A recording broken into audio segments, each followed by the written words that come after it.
Ini zikir-zikir itu menenangkan hati kita. Menenangkan hidup kita. Lebih-lebih besok mau Idul Adha. Mulai tanggal berapa nih? Sabtu. Disuruh puasa. Kalau ibu bisa puasa tuh Sabtu.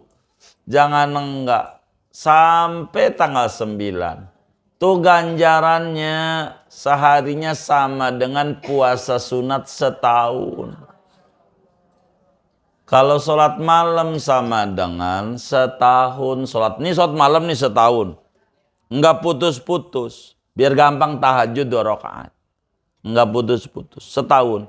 Ama di 10 Dzulhijjah. Sekali masih gedean itu ganjarannya. Enggak kayak itu. Puasa sunat ibu nggak berhenti setahun. Amadul Hijjah tuh tanggal 1 tuh. Tanggal 2, tanggal 3. Mananya aja. Tuh setahun. Begitu. Istrinya Rasulullah nih. Siti Hafsah. Istri Rasulullah. Itu kalau udah 1 Dzul Hijjah. Puasa.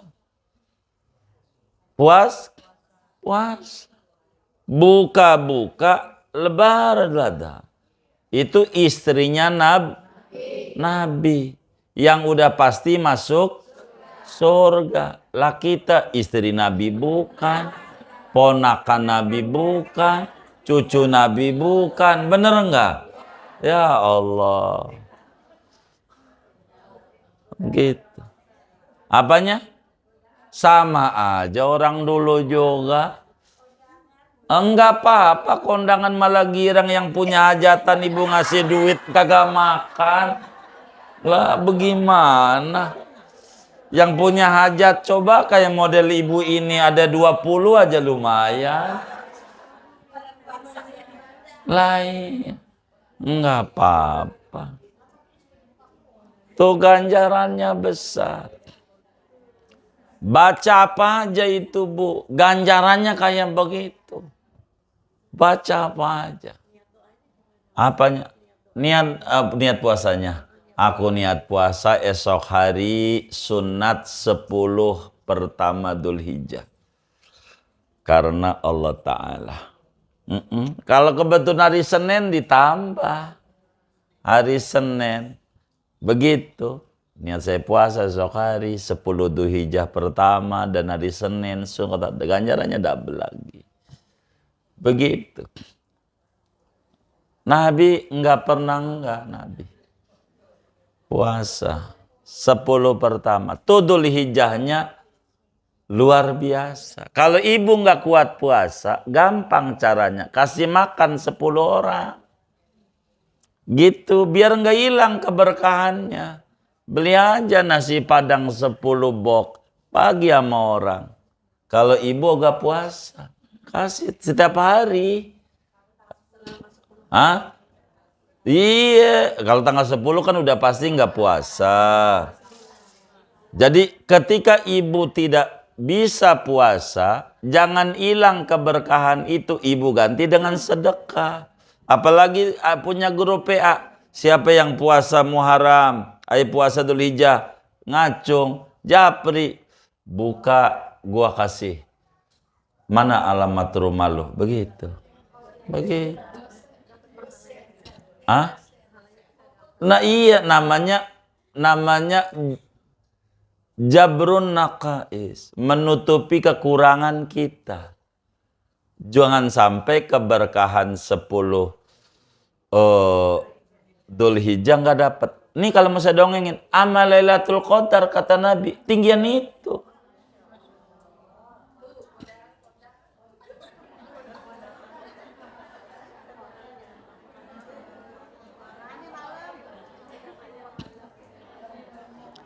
Kata Sayyidina Anas bin Malik, 1 hari berbanding 1000 seharinya. Kecuali hari Arafah 1 harinya berbanding 10.000 hari. Orang yang butuh ganjaran kayak begitu. Ibu isi aja, baca zikir. Ibu biasanya baca apa? Sholawat berapa? 3.100, banyakin di hari itu. Mau siang mau malam.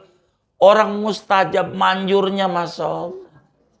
Udah nggak kehitung. Orang Nabi bilang tidak ada hari sepanjang tahun yang amal soleh paling didemeni nama Allah selain 10 Dzulhijjah, 10 pertama. Itu begitu, nggak ada. Ada di Bukhari itu, ma min ayamin al-amal salih fiha ahabbil ta'ala min hadhil ayam. Nggak ada. Itu begitu, saking gedenya. Gede banget, begitu. Lagi juga beras mahal, dolar mahal, ibu puasa aja Maya.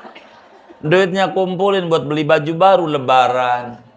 Idul Adha, kan lumayan. Begitu puasa, berkah. Kalau ibu puasa tuh 10 hari, artinya 9 hari dari tanggal 1 sampai tanggal 9, Idul Adhanya kayak Idul Fitri. Berasa jiwanya. Saat sholat, enggak biasa aja. Kan orang Jakarta itu, Idul Adha tuh kayak Jumat. Kayak biasa aja. Enggak punya nilai yang wah gitu. Enggak kayak Idul Fitri. Kenapa? Karena kebanyakan kita baru puasa sehari, kadang 2 hari. Jadi kurang berasa. Begitu, kurang berasa. Maka dari tanggal 1, itu paling gedenya ibadah. Enggak ada lagi. Paling gedenya ibadah. Doa mustajab. Paling manjur. Kata ulama, layalil ashri lailatul ijabah. Malam 10 nih, 1 sampai 10 tuh, malam manjur. Begitu. Minta apa aja tuh orang kita ya mau nyari waktu-waktu yang bagus. Kayak begitu. Kalau nggak ngambil begitu sayang. Begitu sayang. Ibu nggak kuat puasa, ngasih buka aja sama orang puasa, bagus. Jadi enggak hilang ganjarannya. Begitu. Apalagi bisikin sama temennya, lu puasa ya, begitu. Ibu yang beliin makannya, kan ibu dapat ganjaran. Begitu. Kayak begitu, bisikin aja temennya. Kata temennya, saya ada temen lagi nih yang puasa 100. Kasih. Begitu. Ini nih amalan. Jadi balik lagi ngaji kita tentang sunnah hayat. Sesudah sholat banyak. Di antaranya membaca aurat, ngusap wajah yang tadi. Tuh adalah sunnah-sunnah hayat yang harus dikerjakan oleh kita sesudah kita sholat. Sekelumit ini saya tidak mau panjangkan materi sunnah hayat agar supaya pertemuan mendatang kita memasuki bagaimana kalau ninggalin sunnah hayat dan seterusnya. Saya mau tutup segini aja buat tanya jawab aja. Ada yang ditanya mungkin. Baik. Waalaikumsalam.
Iya baik. Jadi sholat id itu nanti di depan ada pada waktu memasuki kajian sholat id. Di Riyadh ini ada tulisannya ada. Sholat id itu sunatnya di masjid. Sunatnya di masjid kalau muat. Kalau nggak muat baru di lapangan. Begitu. Kalau di masjid tentu ada yang tikaf, ada tahiyatul masjid. Kalau di lapangan enggak ada tahiyatul lapangan, enggak ada. Jadi sehingga masjid lebih afdol begitu. Hanya berbicara bagaimana ini sholat id nih perempuan, seturu-turu perempuan. Bagus kalau memang ada, kenapa tidak? Perempuan sholat idnya seturu-turu perempuan. Begitu termasuk 5 waktu barangkali ada musola an-nisa istilahnya. Sholat khusus perempuan, ya silakan, bagus. Kalau memang ada begitu. Begitu sehingga dia wiridan bisa mengikuti apa aturan dari agama pada perempuan. Pada perempuan. Maka bagaimana nih perempuan ini kalau kemudian dia sholat id? Kalau untuk sholat id, secara umum sama ajarannya perempuan ini untuk sholatnya. Bukan tata cara kesempurnaan sholat id, bukan. Sholat idnya ya sama aja. Rakaat 1 takbirnya 7 di luar takbir ihram. Rakaat kedua 5 di luar takbir berdiri begitu. Baca suratnya sama yang diajarkan. Kalau dia mampu sabis keduanya halatil ghasyiyah begitu.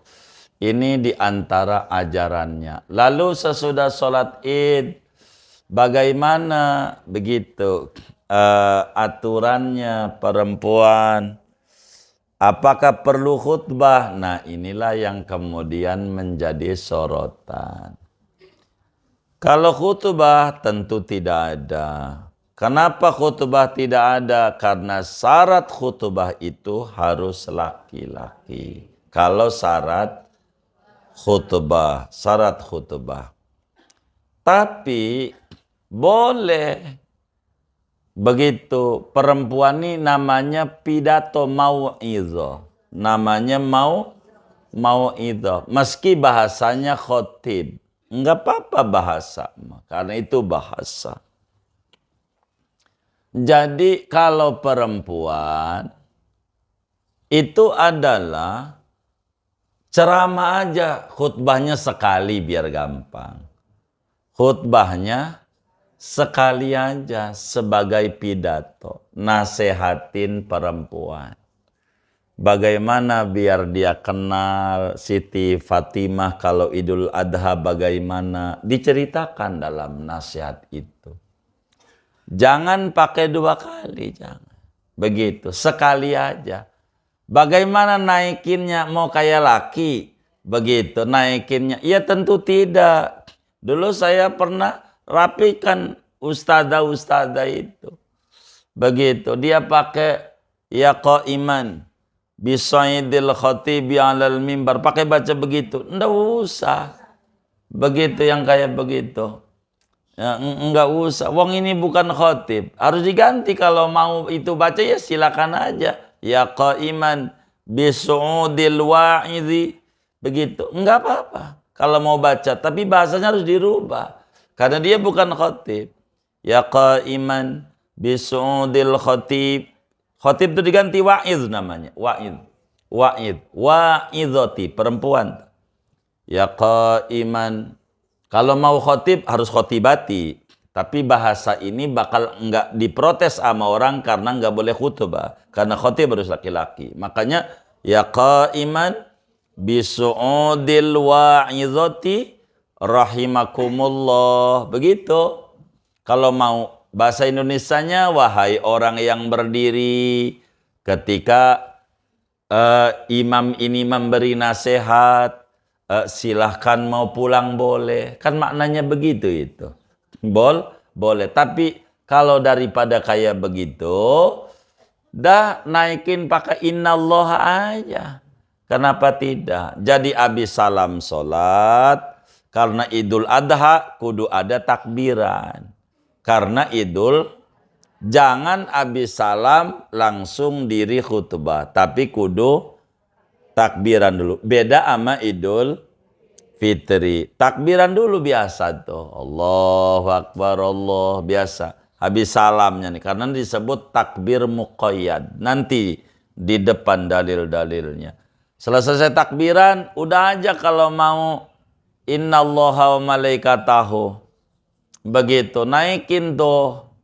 Gitu si ustadzahnya tuh buat ngimamin. Begitu. Udah naik, dia salam. Ibu doa ngadepin makmum, karena belum doa. Habis sholatnya tuh baru takbiran doang, belum ngadep makmum doa. Begitu, dengan doa yang sangat panjang. Terserah, yang pendek orang suka baca. Allahumma qul Islam wal muslimin. Nah, itu kan doa-doa yang pendek.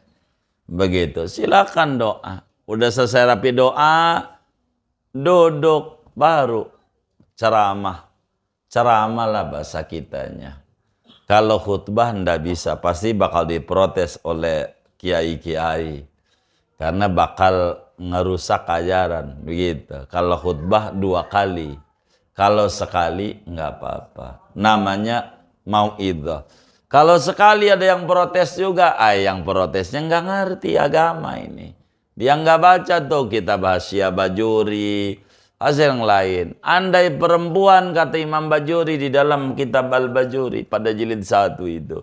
Andai perempuan sholat id, satu perempuan lalu bangun satu memberi nasihat, boleh memberi nasihat. Artinya bukan khutbah, karena khutbah harus laki-laki. Enggak apa-apa, malah bagus. Bagus. Jadi ceramah aja, habis ceramah terakhirnya doa, dah habis itu bubar. Begitu. Enggak pakai duduk lagi, khutbah lagi, enggak ada.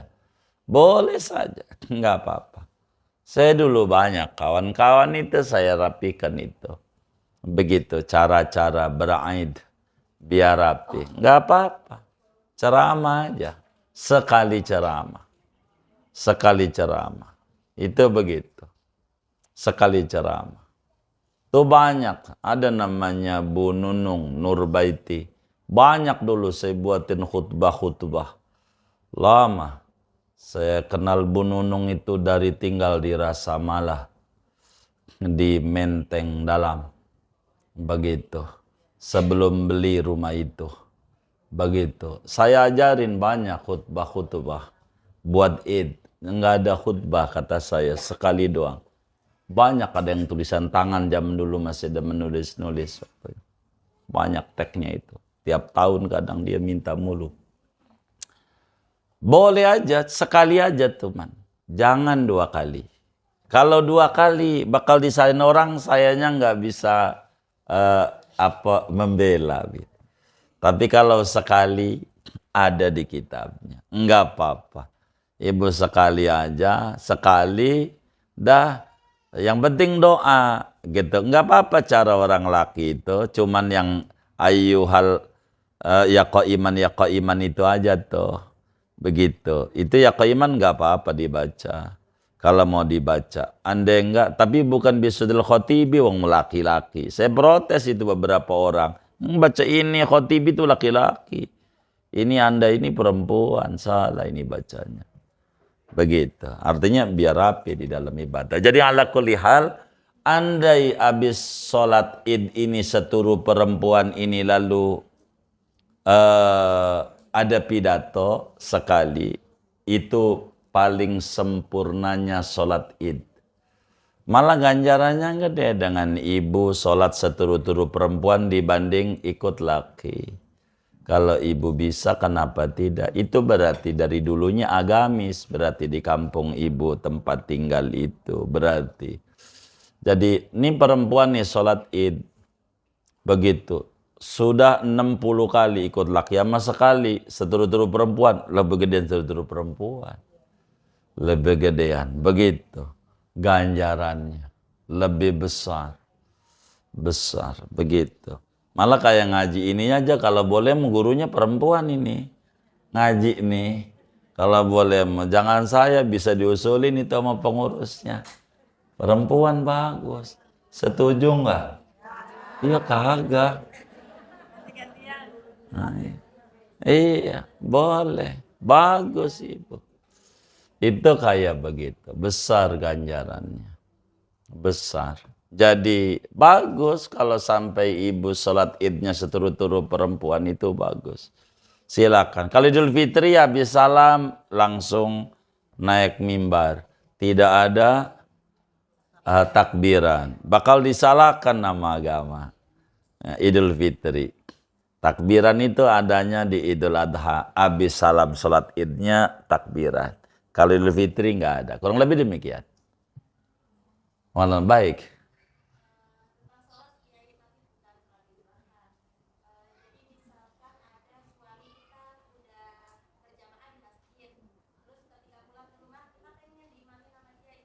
Waduh, bukan boleh lagi. Top banget. Iya.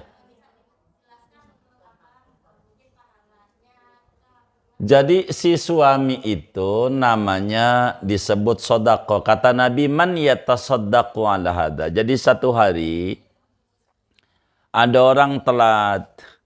Nabi udah salam, lalu kemudian itu dia baru datang ke masjid. Nabi waktu itu mau ngaji, mau ngajari duhur. Dia datang telat. Udah sholat belum? Nabi bilang, siapa yang mau sedekah nolongin dia biar dapat 27? Dijawab, anak, dah. Jadi makmum bisa, jadi imam bisa. Karena ini kan urusan perempuan nanti bakal berbeda aturan. Begitu. Jadi besar sekali suami yang kayak begitu. Bagus. Jadi istrinya dapat pahala 27. Begitu. Yang kayak begitu. Besar ganjarannya. Diajarkan oleh Nabi. Mana tuh timbul pertanyaan, yang fardu yang mana tuh si laki? Yang pertama apa yang kedua? Ulama berbeda-beda penyoroti ini. Kata ulama, mana yang paling khusyuk daripada dua sholat itu? Khusyuan yang kedua. Yang kedua lah yang fardu, yang pertama sunat buat dia. Kalau yang pertama yang paling khusyuk, yang kedua sunat buat dia. Niatnya yang tadinya adaan diganti i'adatan. Niatnya tuh i'adatan. Usolli fardhu dhuhri arba raka'atin mustaqbil kiblati, adaan tuh ganti i'adatan imaman lillahi ta'ala. Begitu caranya. Itu paling top banget begitu. Luar biasa itu. Rumah tangga di surga kalau begitu. Luar biasa. Wallahu a'lam. Iya baik udah. Waalaikumsalam. Baik.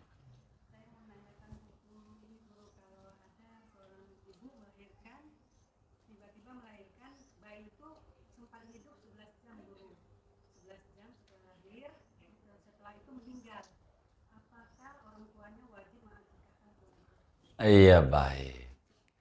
Jadi orang punya anak itu ada banyak keuntungan.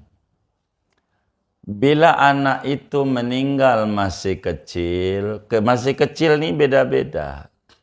Yang disebut masih kecil itu bisa aja baru 6 bulan meninggal keguguran atau 7 bulan. Tapi udah lewat dari 4 bulan. Maknanya begitu maksudnya.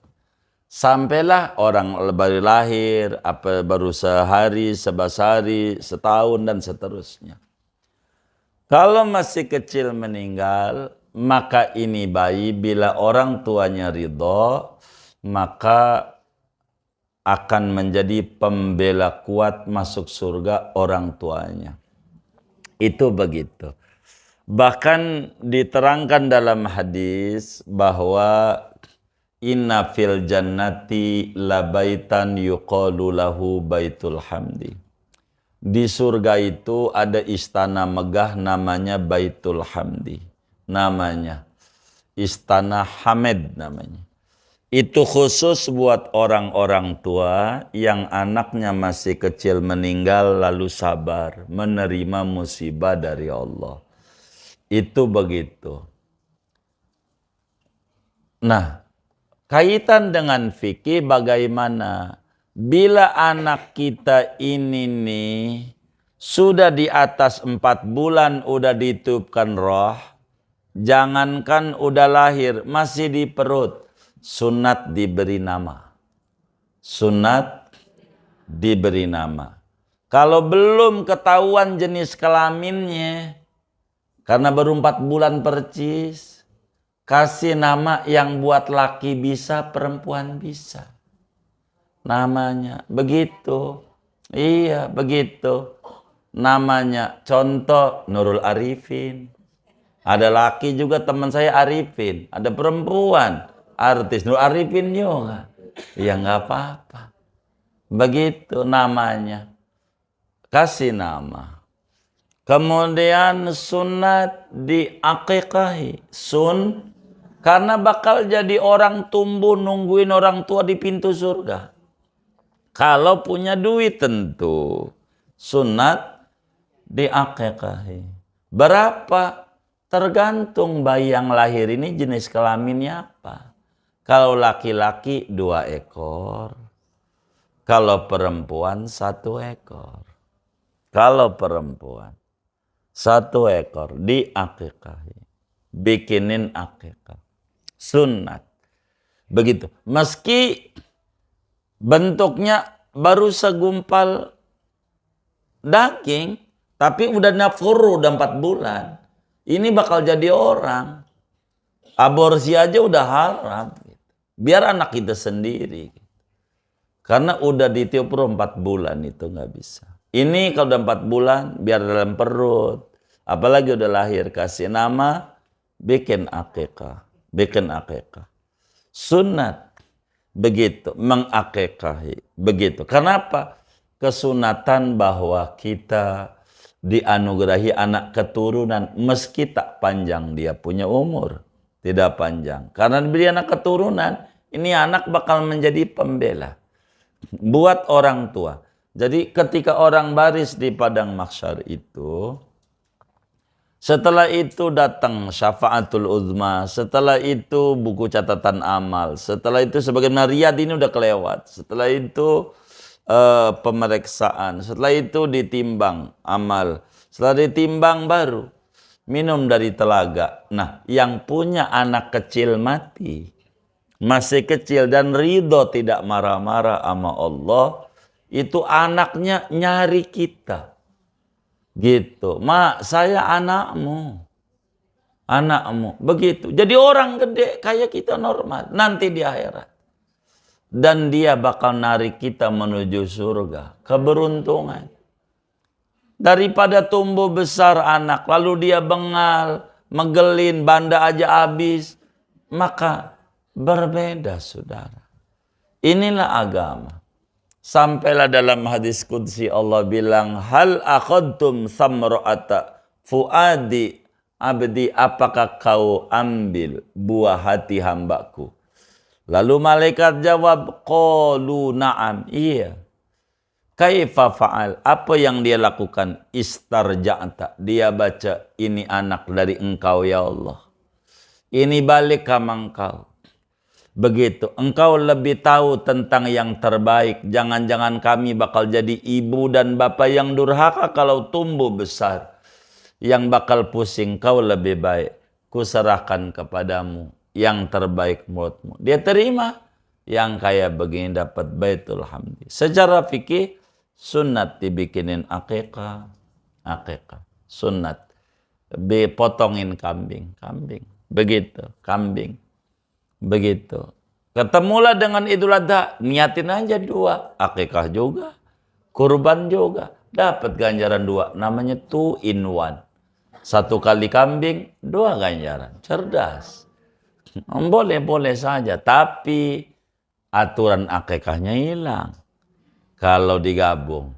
Artinya kalau akikah dibagi matang, ini kudu mentah. Kalau niatnya digabung, kalau dipisah bagus. Maka akikah tuh diatur, cara motongnya diatur, tulangnya jangan dipatah-patahin. Nanti ini di Riyadh nih di ujung ada, lengkap. Tulangnya jangan dipatahin, disisip, Bumbunya pakai bumbu manis, bumbu kecap, biar akhlaknya manis. Jangan pedes-pedes nanti judes. Beneran, ada aturannya. Ini nanti dilihat aja di ujung Riyad tuh. Kitab ibu tuh ujungnya, lihat aja. Kalau lihat kitab itu ibunya bacanya daftar isi. Daftar isi. Baca aja di daftar isi. Ada itu. Nanti uraian panjangnya ya saat materi. Itu kayak begitu. Jadi sunatlah diakekahi. Dikasih nama sunat. Kasih nama sunat diakekahi. Karena ini bakal menolong kita di akhirat nanti. Menjadi syafaat pembela kita kelak di akhirat. Itu fikihnya kayak begitu. Wallahu a'lam. Iya, sama-sama. Begitu. Sudah? Baik. Kamis depan masih ngaji? Enggak libur? Oh ngaji? Oh ngaji, baik.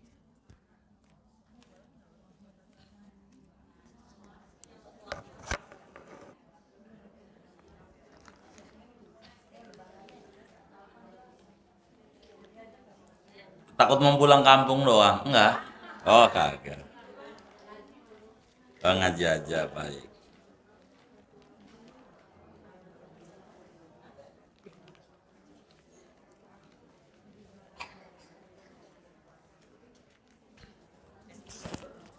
Kita baca Fatihah.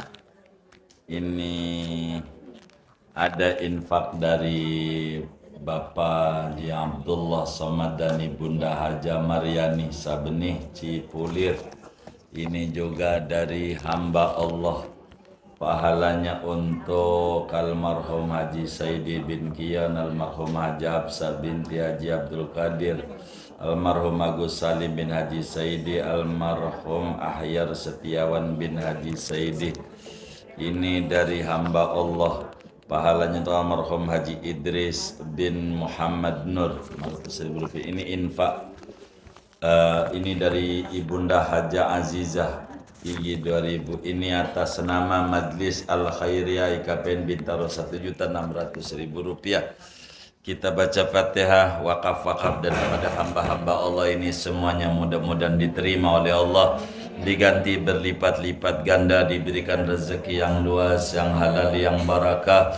Allah lancarkan usaha-usaha dan ikhtiarnya, Allah sehatkan zahir batinnya, Allah kabul hajat dunia hajat akhiratnya, dan Allah sampaikan ganjaran pahalanya kepada almarhum almarhumah. Semua yang beliau niatkan kubur mereka menjadi raudhah min riyadil jannah. Allah bahagiakan di alam barzakhnya, Allah muliakan di alam barzakhnya, Allah senangin di alam barzakhnya, Allah curahkan limpahan ampunan, rahmat dan keridhaan di alam kuburnya. Amin. Al-Fatihah.